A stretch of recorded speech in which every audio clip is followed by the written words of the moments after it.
परम शांति बाबूजी।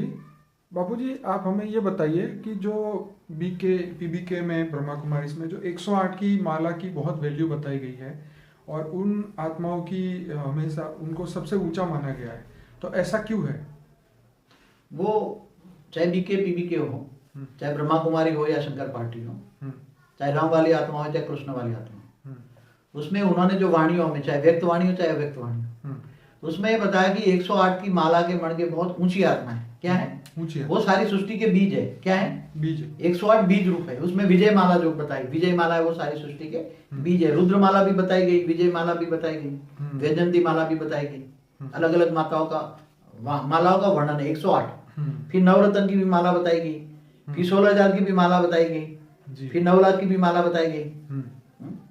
तो ये मालाएं, जो मालाओं का मतलब क्या है, इनके ज्ञान के हिसाब से कि सारी सृष्टि के जो बीज रूप जो आत्माएं हैं, सारी सृष्टि के बीज रूप आत्मा है वो 108 है। और 108 जो बीज है इनमें से सारा संसार का रचना हुई है, सारे संसार की रचना हुई है। बीज से मूल बना, मूल से फिर टाल टालियां बनी, पूरा वृक्ष बना।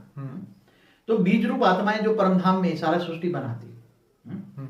पहले जो परमात्मा होता है, परमात्मा जैसे ये शिव को मानते हैं, शिव परमात्मा ने पहले 108 को रचा, ऐसा मानते हैं लोग, मगर उन्होंने कहीं ज्ञान नहीं दिया। ये तो मेरे हिसाब से इनकी अनुमान करता जैसे शिव परमात्मा ने जब ब्रह्मांड रचा होगा, सृष्टि रची होगी ब्रह्मांड, तो तब शिव परमात्मा ने पहले नवरत्न को बनाया होगा, नवरत्न से फिर 108 को बनाया होगा, फिर 108 से 16,000 को बनाया होगा, 16,000 को फिर 9 लाख बनाया होगा। तो वो परमधाम में रहते थे, निराकार थे और वो बीज रूप थे। 9 लाख से फिर मूल वतन में आए, बीज में से मूल में आए, मूल बीज में से तो 2 करोड़ हुए, 2 करोड़ से 33 कोटि देवता हुए। तो ये सब 108 की माला का मतलब ये है कि 108 की माला का मतलब सारी सृष्टि के बीज रूप आत्माएं। जैसे बाबूजी आपके ऊपर जो बुक लिखी गई थी the Om of all things, तो उसमें आपने यही बोला था कि मुझे 108 आत्मा चाहिए जिससे मैं इस दुनिया को परिवर्तन कर सकूं। मगर मैं कौन सी 108 ढूंढ रहा हूं? जी बताइए। मैं जो शिव की माला, जो इस ब्रह्मांड की माला, शिव माना एक ब्रह्मांड का मालिक, माने एक सोलर सिस्टम जी, वो माला के मण के नहीं ढूंढ रहा हूं मैं। 108 के कि महाशिव माना महागैलेक्सी, माना गैलेक्सी का मालिक। मैं गैलेक्सी के माला के बीज के माला के मण के नहीं ढूंढ रहा। ओके, समझ में आया? गैलेक्सी माना महाशिव। ब्रह्मा कुमारी में 108 है, उन आत्माओं को आप नहीं ढूंढ रहे। वो जो ज्ञान है, क्योंकि वो तो क्या कहते हैं, अब वो बेहद के बाप को भी नहीं जानते ना। क्या कहते हैं? बेहद का बाप बेहद के बच्चे, बेहद का बाप बेहद के बच्चों को बेहद की प्राप्ति करते हैं। तो बेहद का ड्रामा का आदि मध्य का राज समझाते हैं। तो बेहद का ड्रामा किसको कहेंगे? क्या एक ब्रह्मांड माना एक सोलर सिस्टम को बेहद कहेंगे, या गैलेक्सी को बेहद कहेंगे, या खरबों गैलेक्सी जो एक यूनिवर्स को बेहद कहेंगे, या मल्टीपल यूनिवर्स को बेहद कहेंगे? क्योंकि वो तो बेहद के बाप को जानता ही नहीं है, बेहद के बाप का ज्ञान इनके पास है ही नहीं। बेहद का बाप, बेहद के बच्चे, बेहद का ड्रामा और बेहद की प्राप्ति। कौन सी प्राप्ति? बेहद की प्राप्ति। तो बेहद का ड्रामा क्या है? बेहद का ड्रामा का आदि मध्य और अंत का बाप राज समझाते हैं। तो बेहद का ड्रामा किसको कहेंगे? जैसे बेहद का ड्रामा समझना है तो एक सोलर सिस्टम, एक गैलेक्सी, एक यूनिवर्स से परे चले जाओ, बेहद की सोच रखो, बेहद का ज्ञान, विचार सागर मंथन करो। क्या करना चाहिए? विचार सागर मंथन। तो विचार सागर मंथन, तो ज्ञान कितना होना चाहिए? सागर जितना। सागर जितना ज्ञान होगा तब तुम विचार सागर मंथन करोगे ना। तो बेहद का अर्थ समझो पहले। बेहद का अर्थ किसको कहेंगे? क्या एक सूर्य को? ऐसे तो खरबों सूर्य एक गैलेक्सी में, और ऐसे खरबों गैलेक्सी एक यूनिवर्स में, ऐसे ग्रेट यूनिवर्स में खरबों यूनिवर्स है, ऐसे ग्रेट यूनिवर्स में खरबों ग्रेट यूनिवर्स है। जो साइंस वाले कहते हैं कि यूनिवर्स कितने हैं, कि सागर के किनारे जैसे रेत के कण होते हैं, उसको तुम नहीं गिन सकते, ऐसे इतने यूनिवर्स हैं, इतने यूनिवर्स हैं। तो वो क्या कहते हैं? 10⁵ 10 के पीछे 500 जीरो लगा दो, इतने यूनिवर्स है। और इतने यूनिवर्स के दुनिया को मल्टीवर्स कहते हैं। तो मल्टीवर्स और ज्ञान नाम के आधार से बेहद का मतलब में ऐसे खरबों मल्टीवर्स है, तब बेहद का बाप बनता है। क्या? बेहद का बाप, बेहद का ड्रामा, बेहद का प्राप्ति। तो मैं वो 108 की बीज रूप की बात करता। तो मैं केवल शिव की माला की बात नहीं करता, महाशिव की बात नहीं करता, परम महाशिव की माला की बात नहीं करता, मैं यूनिवर्स के माला की बात नहीं करता, गैलेक्सी की माला की बात नहीं कर सकता। मैं तो मल्टीपल की भी नहीं, मल्टीपल ऐसे खरबों मल्टीपल यूनिवर्स है, इनकी बीज की बात करता। तो बाबूजी हिंदू धर्म के अंदर भी लोग 108 की माला घुमाते हैं, तो वो कौन सी होगी? वैसे 108 की जो माला के मणके, वही बीज रूप आत्माओं की माला के मणके, वो पहले से बहुत पुराने मल्टीपल यूनिवर्स एक प्रिंसिपल आया हुआ है। ओके। जो खरबों मल्टीपल यूनिवर्स हैं उनके बनाने वाले जो पहले 108 थे, तो वहां से प्रिंसिपल ऑफ लॉ चलाया है पुराना, बहुत बेहिसाब समय भी कितना है, बेहिसाब समय। तो ब्रह्मा का 100 साल भी नहीं जानते ना, वो भी नहीं जानते प्रतिपल अनंत आनंद ब्रह्मांड बनते बिगड़ते हैं। तो ब्रह्मा का 100 साल बोल दिया, तो ब्रह्मा का 100 साल की आयु में ब्रह्मा की मृत्यु हो गई तो रोने लग गए। इसलिए तो वाणियां भी नहीं समझ पाते। 76 में विनाश होगा, 86 में, 96 में, 2000 में, अब कब होगा, अब संगमिक 100 साल का बोल दिया। क्यों बोला? मगर क्यों? तुम्हारे पास ज्ञान नहीं है। ज्ञान सागर इतना चाहिए, विचार सागर मंथन ना करना चाहिए। 5000 साल का वर्ल्ड ड्रामा होता है कभी देखो? बेहद का ड्रामा है, बेहद का बाप, वाणिज्य बोला बेहद का बाप, बेहद का ड्रामा, बेहद की प्राप्ति भी कैसी होगी? बेहद की। तुम एक ब्रह्मांड के मालिक नहीं हो, महाब्रह्मांड के मालिक नहीं हो, गैलेक्सी के मालिक नहीं हो, यूनिवर्स के मालिक नहीं हो, मल्टीवर्स के मालिक नहीं हो।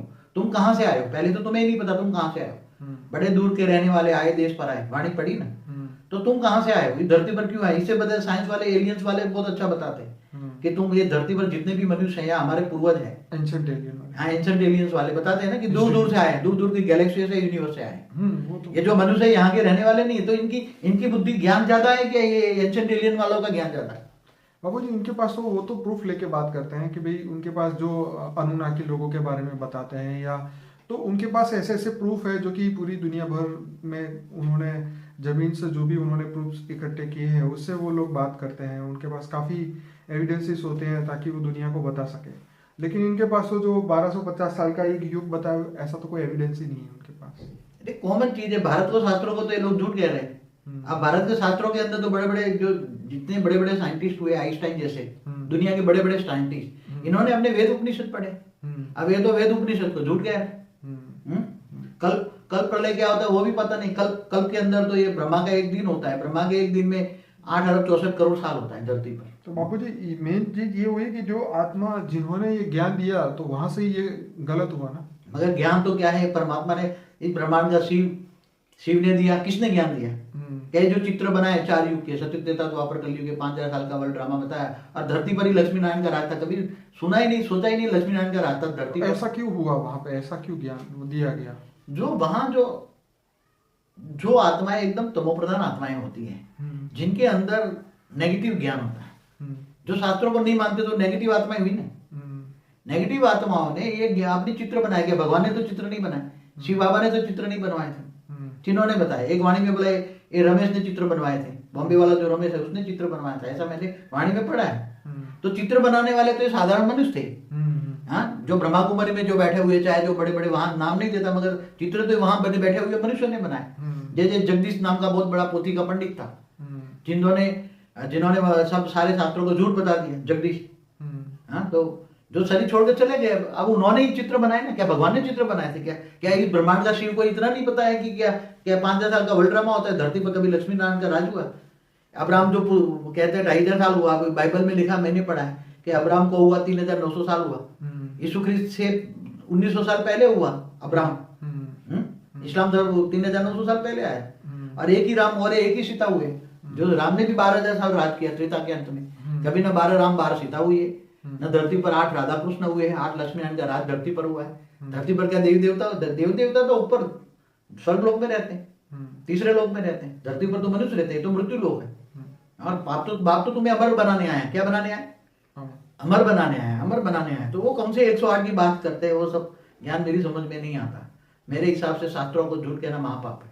तो 108 जो आप ढूंढ रहे हैं उसके बारे में बताइए। मैं 108 जो ढूंढ रहा हूँ, जो साइंस की भाषा में मल्टीपल यूनिवर्स कहते हैं, मल्टीवर्स कहते हैं, ऐसे खरबों मल्टीवर्स है, ऐसे खरबों मल्टीवर्स है। और खरबों मल्टीवर्स बनाने वाले 108 जो बीज है, जैसे हमने एक 100 कला के ब्रह्मांड कैसे बना, 100 कला का ब्रह्मांड, 100 कला का ब्रह्मांड बना, मल्टीपल कैसे बना, मल्टीपल यूनिवर्स कैसे बना, उसके बारे में हमने कई बार बताया है। तो खरबों मल्टीपल यूनिवर्स जो बने हैं, इनके बीजों को 108 को ढूंढ रहा हूं मैं। इनके बीजों को ढूंढ रहा हूं। वो धरती पर आए हैं, मनुष्य रूप में आए हैं। वो 16,000 भी आए हैं, 9 लाख भी आए हैं, काफी ऊपर से आए हैं। और यहाँ और वही आत्मा इस दुनिया को परिवर्तन कर सकती है। वही आत्मा इस दुनिया को परिवर्तन कर सकती है। साधारण आत्मा तो दुनिया को परिवर्तन नहीं कर सकती। नहीं, इस ब्रह्मांड का शिव भी कर सकता है, ना महाशिव गैलेक्सी का मालिक भी नहीं कर सकता, ना परम महाशिव यूनिवर्स का मालिक भी नहीं कर सकता। वो तो ऑलमाइटी ऑथोरिटी जिसको कहते हैं, ऑलमाइटी ऑथोरिटी माना भेद का बाप, बेहद की सृष्टि का क्रिएटर, बेहद की सृष्टि का मालिक, बेहद की सृष्टि का रचयिता। इसलिए बेहद का बाप कहते हैं। बेहद का बाप बेहद के बच्चों से बेहद की बातें करते हैं, बेहद का ड्रामा का आदि मदद का राह समझाता है, वही परिवर्तन कर सकता है, बाकी साधारण नहीं कर सकते। शिव महाशिव, परम महाशिव, परम परम महाशिव कोई नहीं कर सकता। उसके बाद एक कैपेसिटी नहीं है कोई कर सके। जो जिसका मालिक होगा वो करेगा।